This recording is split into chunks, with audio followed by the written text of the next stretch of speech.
Assalamualaikum warahmatullahi wabarakatuh.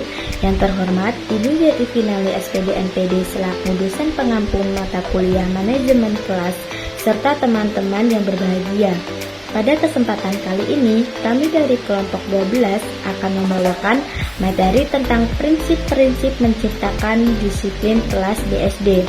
Anggota kelompok kami terdiri dari saya Dinda Masyarafatul Umami, NIM 200210204071. Saya Larasati Nurisa Priyatno dengan NIM 20021020435. Saya Valia Fatimatus Zahro, NIM 200210200424. Pengertian disiplin kelas. Disiplin mengacu pada kepatuhan seseorang dalam mengikuti setiap aturan atau tata tertib atas dorongan atau dasar kesadaran dalam diri individu itu sendiri. Dengan demikian, disiplin kelas dijabarkan sebagai satu keadaan tertib dalam satu kelas yang tergabung guru dan peserta didik di dalamnya yang taat pada tata tertib yang telah disahkan. Sikap disiplin yang dilakukan oleh seseorang sebenarnya adalah suatu tindakan sebagai pemenuhan tuntutan nilai tertentu. Nilai-nilai tersebut diklasifikasikan menjadi yang pertama, nilai-nilai kepercayaan, kedua, nilai-nilai tradisional, ketiga, nilai-nilai kekuasaan, keempat, nilai-nilai subjektif, dan yang kelima, nilai-nilai rasional. Disiplin kelas merupakan hal yang esensial kepada terciptanya perilaku tidak menyimpang dari ketertiban di kelas.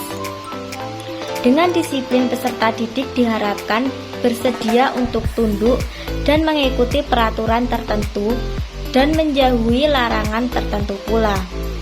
Dalam praktiknya, disiplin kelas dibagi menjadi dua jenis, yaitu yang pertama, disiplin kelas yang lahirnya atas dasar kesadaran peserta didik sendiri. Artinya, perilaku disiplin datang dari kesadaran masing-masing siswa tanpa perlu diperingatkan. Akan tetapi, kesadaran disiplin ini pembentukannya perlu sejak dini. Yang kedua, disiplin kelas yang lahir karena adanya paksaan dari luar, yaitu dari pendidik atau wali kelas. Jenis disiplin kelas yang lahir karena adanya paksaan dari luar, yaitu dari pendidik atau wali kelas, memang kurang baik. Pentingnya penanaman disiplin kelas. Dalam proses belajar dan mengajar di dalam kelas, suasana belajar yang kondusif bagi peserta didik sangat penting. Hasil belajar yang berkualitas merupakan sumbangan dari suasana belajar yang kondusif. Suasana belajar dengan yang disiplin tetapi tidak monoton dan terkesan keras, itulah yang dinamakan suasana belajar yang kondusif. Manfaat yang dapat kita peroleh dalam penanaman disiplin kelas tidak hanya hasil belajar yang berkualitas, akan tetapi juga membentuk kepribadian dan karakter peserta didik yang santun dan mampu memanfaatkan dan menghargai waktu sebaik-baiknya, taat peraturan, serta mempertanggungjawabkan setiap tindakan. Dalam pelaksanaan disiplin kelas harus didasarkan dari dalam diri peserta didik, karena tanpa sikap kesadaran dari diri sendiri, maka apapun usaha yang dilakukan oleh guru akan sia-sia.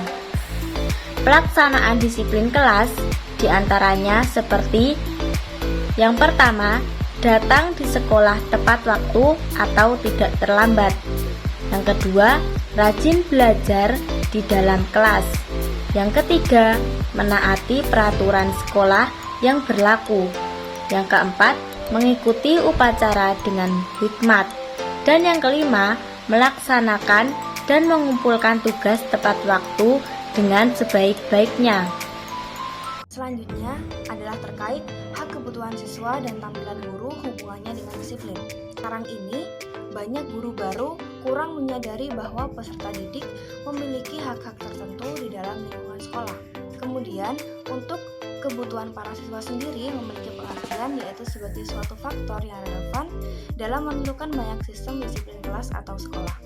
Berkaitan dengan sejumlah besar kebutuhan para siswa, guru perlu mempertimbangkan dalam menentukan setiap program disiplin kelas yang relevan dengan mata pelajaran yang sedang diajarkan, dengan tingkat kemampuan umum para siswa, dan latar belakang kondisi sosioekonomi para siswa. Dalam beberapa kelas tingkat, perhatian para siswa tidak sepenting seperti kelas lainnya. Tetapi di lain kelas, terutama pada kelompok kelas yang berkemampuan rendah, guru di situ dapat memperbaiki pola disiplin kelas yang lebih baik, cermat, dan seksama. Dalam hal ini, guru memerlukan pertimbangan tentang hubungan program disiplin yang dibuat dengan motivasi individu siswa dalam menegakkan seperangkat ketentuan disiplin sekolah. Guru perlu mengkomunikasikan bagaimana para siswa seyogyanya bertingkah laku dan apa yang akan terjadi bila siswa berkelakuan lain. Beberapa problematika yang akan mengganggu disiplin seyogyanya dapat diperkirakan sejak dini. Sebagai contoh, dari problema tersebut adalah siswa melawan. Nah, terhadap hal tersebut, apakah guru membiarkan perilaku siswa yang keluar dari ketentuan uang diharapkan? Tentu saja tidak. Oleh karena itu, kalau terjadi hal seperti itu, tindakan preventif segera dapat diterapkan. Nah, berikut beberapa hak siswa yang penting. Yang pertama, hak menyelesaikan pendidikan sebaik-baiknya. Kedua, hak persamaan kedudukan atau kebebasan dari diskriminasi dalam kelompok. Yang ketiga, hak berekspresi secara pribadi. Yang keempat, hak keleluasaan pribadi. Yang kelima, hak menyelesaikan studi secara cepat. Nah, hak-hak itu semua adalah hak-hak umum yang dimiliki para siswa. Dalam kaitan ini, guru harus berusaha untuk menerapkan dalam setiap praktik disiplin baik pada kebijakan sekolah maupun peraturan atau hukum. Untuk hal tersebut, perlu ada garis sinkronisasi antara disiplin yang seharusnya ditegakkan dengan perimbangan peraturan yang dibuat. Selanjutnya yaitu faktor-faktor yang mempengaruhi strategi penanaman disiplin kelas. Setiap proses penanaman disiplin kelas tentu saja tidak pernah terlepas oleh faktor-faktor yang mempengaruhi strategi penanaman disiplin kelas. Faktor yang mempengaruhi tentu saja faktor dari dalam yaitu internal dan faktor dari luar yaitu eksternal. Faktor internal yaitu terdiri dari faktor fisiologis, psikologis, dan faktor perorangan. Faktor fisiologis ikut berpartisipasi dalam menentukan disiplin belajar siswa. Yang masuk dalam faktor fisiologis antara lain yaitu pendengaran, penglihatan, kesegaran jasmani, keletihan, kekurangan gizi, kurang tidur, dan sakit yang diderita. Siswa yang memiliki keadaan fisiologis yang sehat cenderung dapat melaksanakan disiplin kelas dengan baik. Yang kedua yaitu faktor psikologis. Faktor psikologi ini dapat mempengaruhi proses disiplin kelas, bergantung pada minat, bakat, motivasi, konsentrasi, dan kemampuan kognitifnya.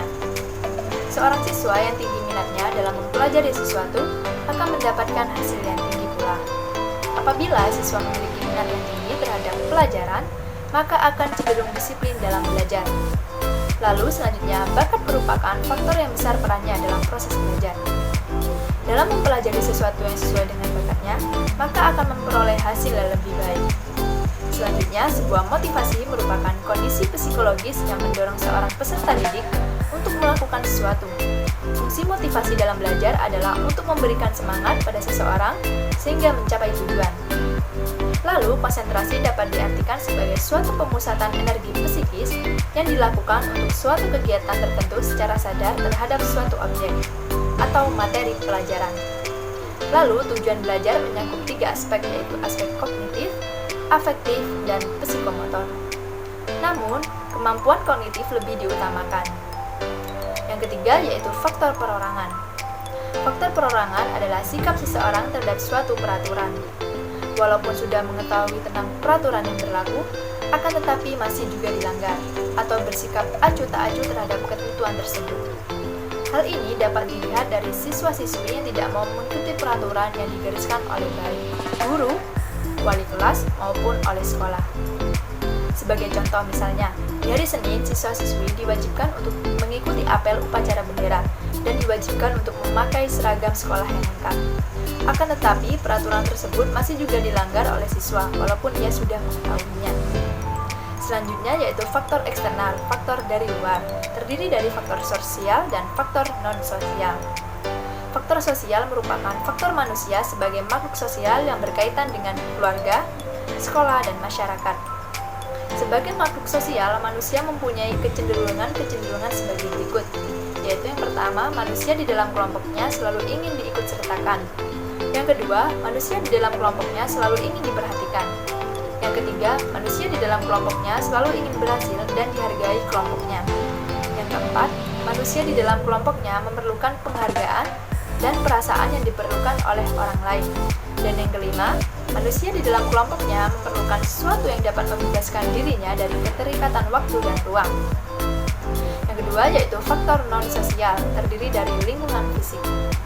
Dalam hal ini, lingkungan fisik berkaitan dengan suasana kelas atau sekolah dan sarana prasarana yang ada. Lingkungan kelas yang baik dapat membangkitkan semangat peserta didik maupun pengajar untuk melaksanakan disiplin kelas. Namun sebaliknya, apabila lingkungan kelas maupun sekolah tidak baik dan tidak mendukung, maka persentase pelaksanaan disiplin kelas juga akan sangat kecil. Kelas yang lingkungan kerjanya sehat dalam arti terdapat hubungannya baik antara murid dengan murid, guru dengan murid, atau guru dengan guru, maka akan meningkatkan disiplin belajar mengajar di kelas. Selain itu, lingkungan fisik yang baik juga dapat meningkatkan disiplin kelas. Lingkungan fisik yang baik misalnya fasilitas kelas yang teratur dan tersusun rapi serta cukup. Kekurangan fasilitas untuk belajar dapat menimbulkan kemalasan yang pada akhirnya mempengaruhi disiplin kelas. Terima kasih. Sekian dari kami, kurang lebihnya mohon maaf.